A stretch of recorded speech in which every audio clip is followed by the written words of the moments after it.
Y esta semana es clave para la continuidad del suspendido ministro de Educación, Harald Bayer, en el gabinete de Sebastián Piñera. Mañana y el miércoles el Senado analizará la acusación constitucional contra el secretario de Estado por eventuales faltas a la fiscalización del lucro en la enseñanza superior. En el oficialismo preocupa que los parlamentarios de oposición voten en bloque a favor del libelo, lo que destituiría al ministro y lo inhabilitaría para asumir cargos públicos durante los próximos 5 años. Queremos conversar sobre este y otros temas, y para eso nos acompaña el senador de la UDI, Hernán Larraín. Senador, gracias por su tiempo. Gracias, Macarena, feliz de estar aquí. Bueno, en primer lugar, tiene una semana difícil, complicada, ¿cierto? Tiene que estar muy atento a lo que va a ocurrir mañana, precisamente con esta acusación constitucional. Yo quisiera, en primer lugar, preguntarle qué expectativas tiene usted respecto de lo que se va a vivir esta semana en la Cámara Alta. Bueno, es una semana muy intensa. Mañana martes nosotros oímos todos los alegatos de los acusadores, luego la defensa del ministro Bayer, y luego hay intercambios de réplicas y dúplicas para cerrar el día oyendo las distintas posiciones. El miércoles ya entra el Senado a constituirse como jurado y por lo tanto deberá resolver en conciencia cómo valora la acusación y qué cree que es lo que está ocurriendo.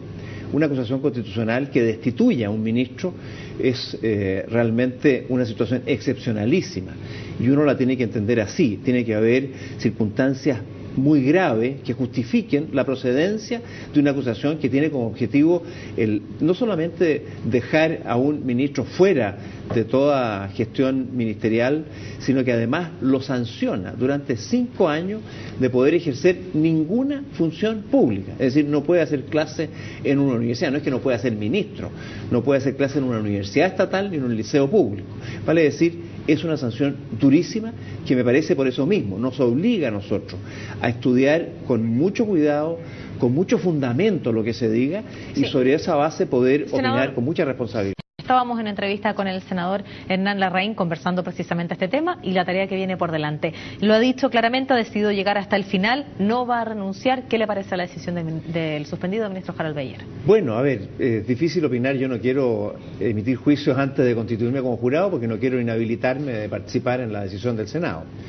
Pero sí puedo decir que yo entiendo la decisión de Harald Bayer.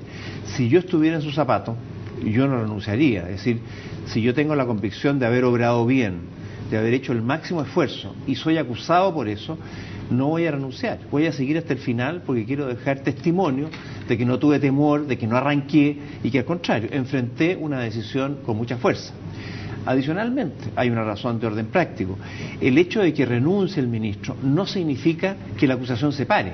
Una acusación constitucional se puede entablar en contra de un ministro hasta 6 meses después de que deje el cargo, porque el juicio político puede prolongarse en el tiempo, de manera que tampoco es garantía de que si renuncia se retira la acusación.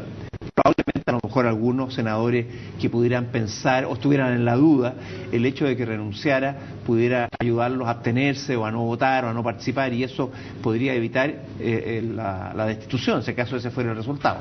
Pero pienso yo que lo que ha hecho Harald Bayer es actuar como yo creo que actuaría en forma consecuente con una persona que ha sostenido públicamente ser completamente inocente de los cargos y estimar que ellos no tienen ningún fundamento, sino que son más bien expresión de consideraciones políticas o de otro tipo, subalternas a lo que él ha tratado de hacer en pro de la educación chilena. A riesgo de que esté inhabilitado para ejercer cualquier tipo de cargo público dentro de los próximos 5 años. Y le pregunto esto porque lo escuchábamos, ¿cierto? La ministra Cecilia Pérez ha dicho que al parecer hay una decisión tomada en bloque.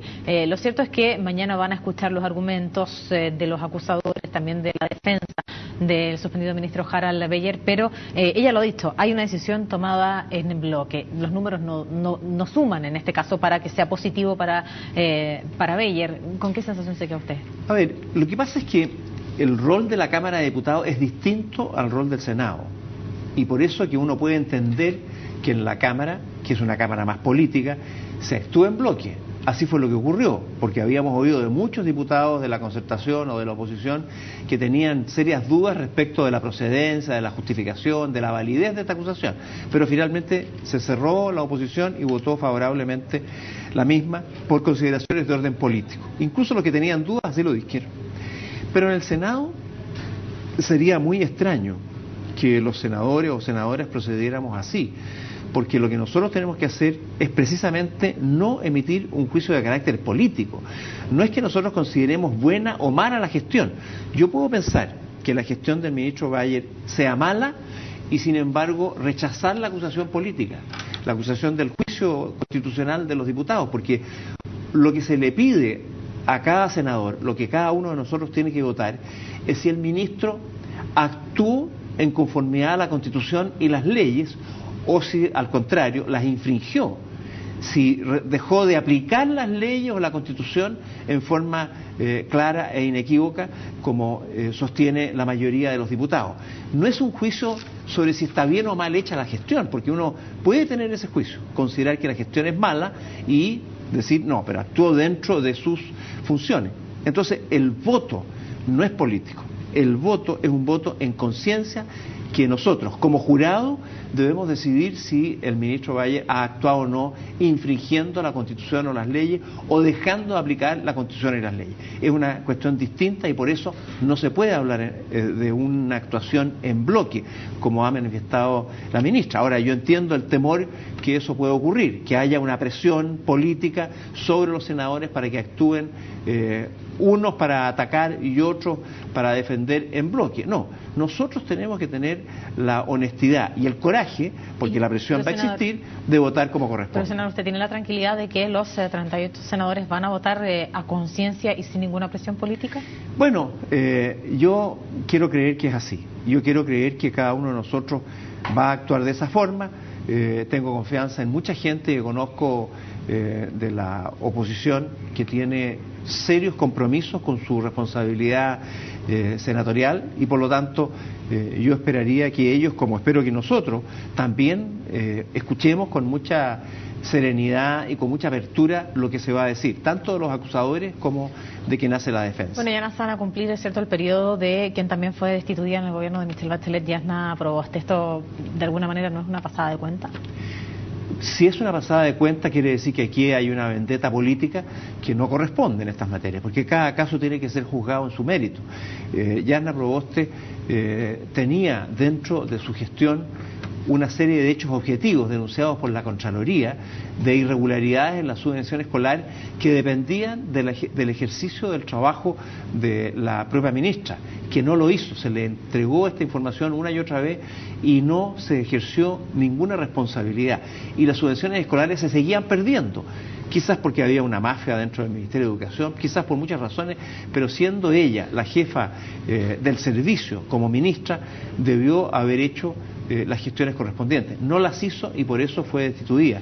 No es una situación similar a la que hoy día pareciera imputarse. Esto es lo que estamos evaluando, pero en todo caso son hechos que tienen historias distintas y tratar de compensar una cosa con la otra hablaría muy mal de nuestro Senado, porque quiere decir que, de nuevo, no hemos entendido la función de esta acusación o del juicio que nosotros tenemos que realizar y estamos convirtiendo esto en un hecho político, en un hecho que ayuda al caudal político de nuestras ideas, pero que no está realmente en la línea de lo que es una acusación constitucional, lo que es un juicio de esta naturaleza, que es una situación, como ya decía al inicio, excepcionalísima. Es la última ratio, dicen los especialistas. Es decir, esto es lo último de lo último a que se recurre cuando nadie ha hecho nada por una situación que se estima grave y que hay una abierta infracción de ley constitucional.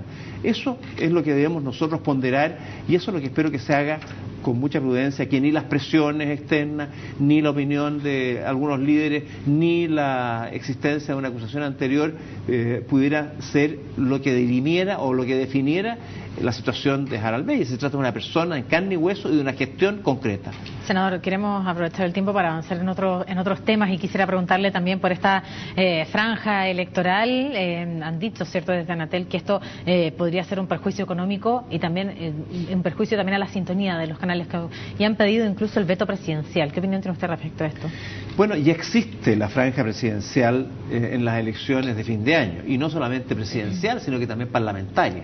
Aquí lo que se ha planteado es la necesidad de que, existiendo una primaria para definir los candidatos presidenciales, en caso de que haya disputa al interior de los distintos bloques, también tengamos la posibilidad de que haya una franja, solamente circunscrita al caso de la elección presidencial.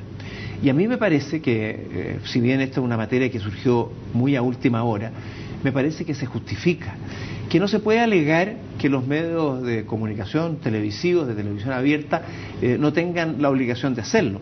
Son, como ya se ha dicho, obligados porque son franjas que operan el espectro público, un espectro de televisivo que es de carácter público y al que los canales tienen acceso por una concesión del Estado. Es decir, no se trata de una exigencia a un ciudadano privado dentro del ámbito de sus funciones privadas, no. Aquí se trata de un agente que puede ser privado, como pueden ser algunos canales, hay algunos canales que son de propiedad de instituciones públicas, como Televisión Nacional, que sin embargo está utilizando un espectro que es público y una concesión que el Estado le ha dado. En consecuencia, tiene ciertas obligaciones que un particular no tiene. Y aquí se trata de algo que es de interés de los ciudadanos. Se trata de elegir los candidatos de quienes finalmente van a salir el próximo presidente o presidente de la República. Y en ese escenario, a mí me parece que estamos ayudando a que la ciudadanía tome mejor decisión, a que se informe debidamente. Y eso, como educación cívica, es muy importante, más todavía en un escenario de voto voluntario, porque cuando era el voto obligatorio la gente como se sentía compelida, obligada a votar. Hoy día no. En consecuencia, yo creo que Anatel se equivoca. No hay una cuestión de carácter inconstitucional. Probablemente esté mal regulada, y yo lo que he pedido, cuando voté favorablemente esta indicación, yo dije, aquí debemos regular, porque tal cual quedó, son 30 días, son más días que la franja presidencial de fin de año, de la elección presidencial. La cantidad de minutos. Y 2 minutos por candidato. Que yo sepa, por lo menos hay 6 candidatos, 4 en la oposición y 2 en nuestro sector político. Pudieron haber más de aquí hasta que se instalen las primarias, y eso significaría una cantidad de minutos exorbitante. Hay que regular los minutos, el tiempo, la extensión. Hay varias cosas que a mi juicio deben ser reguladas. Yo le pedí al presidente que envíe un veto para esto. También pudiera ser a través de una ley que con discusión inmediata pudiera regular esto de una manera adecuada. Pero que es una necesidad de carácter cívico, lo es. Que ayuda a tomar decisión, ayuda. Que ayuda a generar interés para participar en las primarias también, porque lo que queremos es que este cambio, es un cambio muy significativo. Hasta ayer los candidatos presidenciales eran designados solo por los partidos, por los bloques políticos, por las coaliciones. Claro, ahora lo que queremos es que la ciudadanía participe.